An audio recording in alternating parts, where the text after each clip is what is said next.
Hi friends, welcome back to my channel. Puri నుంచి Konark sun టెంపుల్కి plan చేస్తున్నారా వెళ్దామని? సో పూరి బస్ స్టాండ్ నుంచి మీకు కోనార్క్ వెళ్ళే బస్సెస్ రెగ్యులర్గా ఉంటాయి.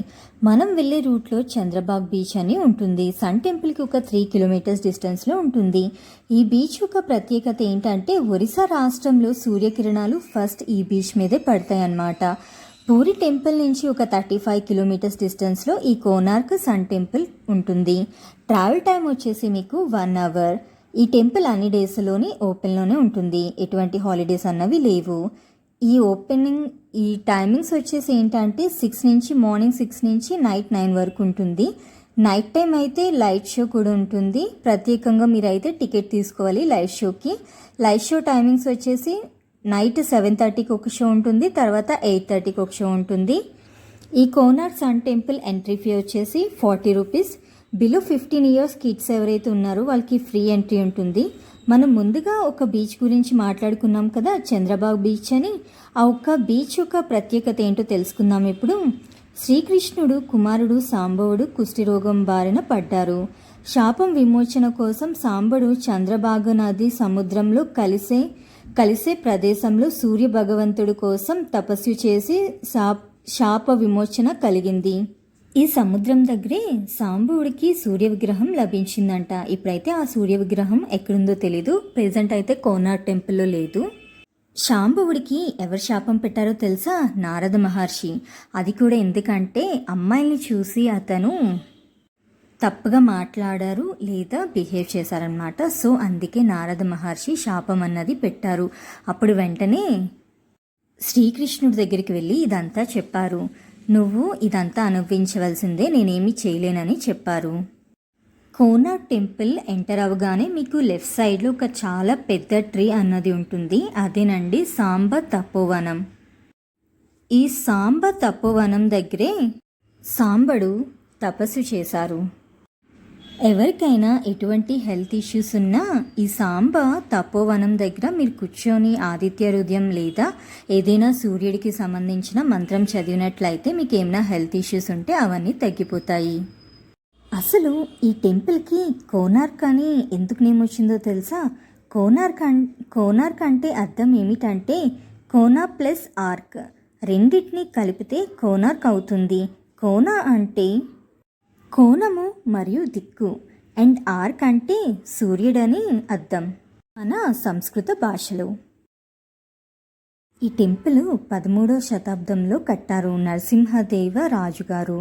1200 మంది ఒక 12 ఇయర్స్ పాటు ఈ సూర్య దేవాలయాన్ని నిర్మించారు. పద్మపురాణంలో సూర్యదేవుడు ఇక్కడే తపస్సు చేసినట్టు చెప్పారు. ఈ టెంపుల్ సూర్యుడిని రథం ఆకారంలో 7 గుర్రాలు అలాగే 12 చక్రాలతో నిర్మించబడింది.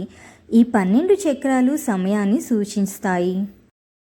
ఇక్కడ మీరు చూస్తున్నట్లయితే ఆ కాలంలోనే హై హీల్స్ అన్నవి వేసుకున్నారు.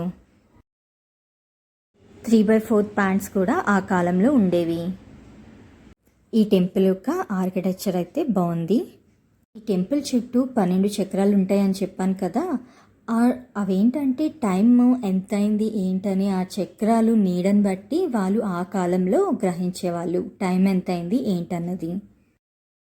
మనందరికీ తెలుసు ఈ టెంపుల్లో సూర్యుడి విగ్రహం గాల్లో తేలేదని.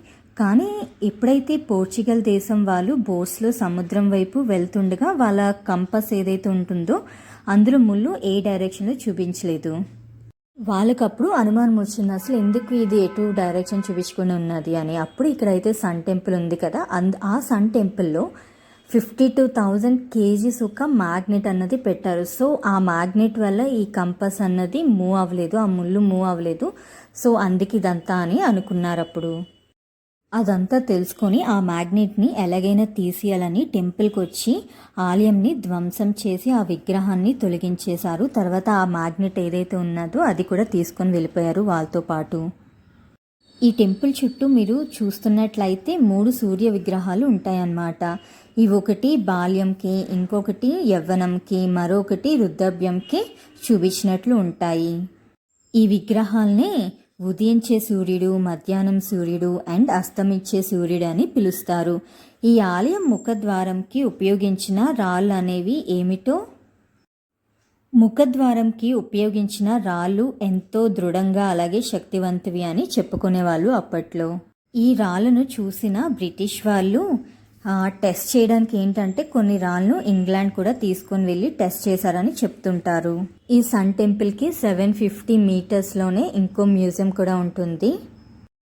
కోనార్క్ సన్ టెంపుల్కి సంబంధించిన దేవుడి విగ్రహాలన్నీ ఇక్కడే భద్రపరిచారు. ఈ మ్యూజియంలో అన్నీ పెట్టారనమాట. అప్పుడు ఎవ్రీ ఫ్రైడే ఈ మ్యూజియంకి హాలిడే ఉంటుంది. ఎంట్రీ ఫ్రీ 5 రూపీస్ మాత్రమే. అలాగే టైమింగ్స్ మార్నింగ్ 9 నుంచి ఈవినింగ్ 5 వరకు ఉంటుంది. మీరు కనుక క్యాబ్లో వెళ్ళినట్లయితే ఇంకో 20 కిలోమీటర్స్ వెళ్ళినట్లయితే మీకు కాకత్పూర్ అని ఒక ప్లేస్ ఉంటుంది. అక్కడ మంగళాదేవి ఆలయం అన్నది ఉంటుంది. పూరి టెంపుల్లో నవకాలభరం అని ఫెస్టివల్ అవుతుంది కదా, అప్పుడు జగన్నాథ స్వామిని తయారు చేయడానికి కర్రలు వెతుకుతారు కదా. సో ఈ అమ్మవారే కలలో కనిపించి ఆ కర్రలు ఎక్కడ దొరుకుతాయి ఏంటన్నది చెప్తారు. అసలు ఈ అమ్మవారి ఇక్కడికి ఎలా వచ్చారంటే, ఒక బిజినెస్ మ్యాన్ షిప్లో కొన్ని వస్తువులు తీసుకొని సముద్రంలో వస్తుండగా మధ్యలోనే ఆ షిప్ అన్నది ఆగిపోతుంది. అప్పుడు ఏం చేయాలో తోచక ఆ బిజినెస్ మ్యాన్ ఒడ్డుకొచ్చి కూర్చొని రెస్ట్ తీసుకుంటారు. అప్పుడు అమ్మవారు కలలో కనిపించి, నేను ఇక్కడ మట్టిలో పాతికిపోయాను, నువ్వు బయటికి తీయని చెప్తారు.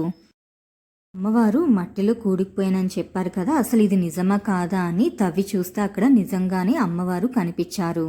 అందరూ కలిసి అమ్మవారిని బయటికి తీద్దామంటే అమ్మవారు బయటికి రావడం లేదు. అప్పుడు అమ్మవారిని తలుచుకుంటే అమ్మవారు ఏం చెప్పారంటే, అరటి నారు ఉంటుంది కదా, దానితో నన్ను లాగినట్లయితే మీకు నేను బయటికి వస్తానని చెప్పారంట. అప్పుడు ఆ అరటినారు సిద్ధం చేసుకొని అమ్మవారిని ఆ అరటినారుతోనే లాగడంతో అమ్మవారు బయటకు వచ్చారు. అప్పుడు ఈ టెంపుల్ని కట్టడం జరిగింది. సో ఇదండి స్టోరీ, కోనార్క్ టెంపుల్ అలాగే మంగళాదేవి ఆలయం యొక్క స్టోరీ. ఈ వీడియో మీకు నచ్చిందని అనుకుంటున్నాను. ఒకవేళ నచ్చినట్లయితే వీడియోని లైక్ చేయండి, షేర్ చేయండి, అలాగే సబ్స్క్రైబ్ చేసుకోవడం మాత్రం మర్చిపోకండి. సబ్స్క్రైబ్ చేసిన తర్వాత బెల్ ఐకాన్ మీద క్లిక్ చేసినట్లయితే నేను ఎప్పుడైనా కొత్త వీడియోస్ అప్లోడ్ చేసినప్పుడు మీకు నోటిఫికేషన్స్ అన్నవి వస్తాయి. Thanks for watching my channel. Please do subscribe. Thank you so much. Bye. Take care.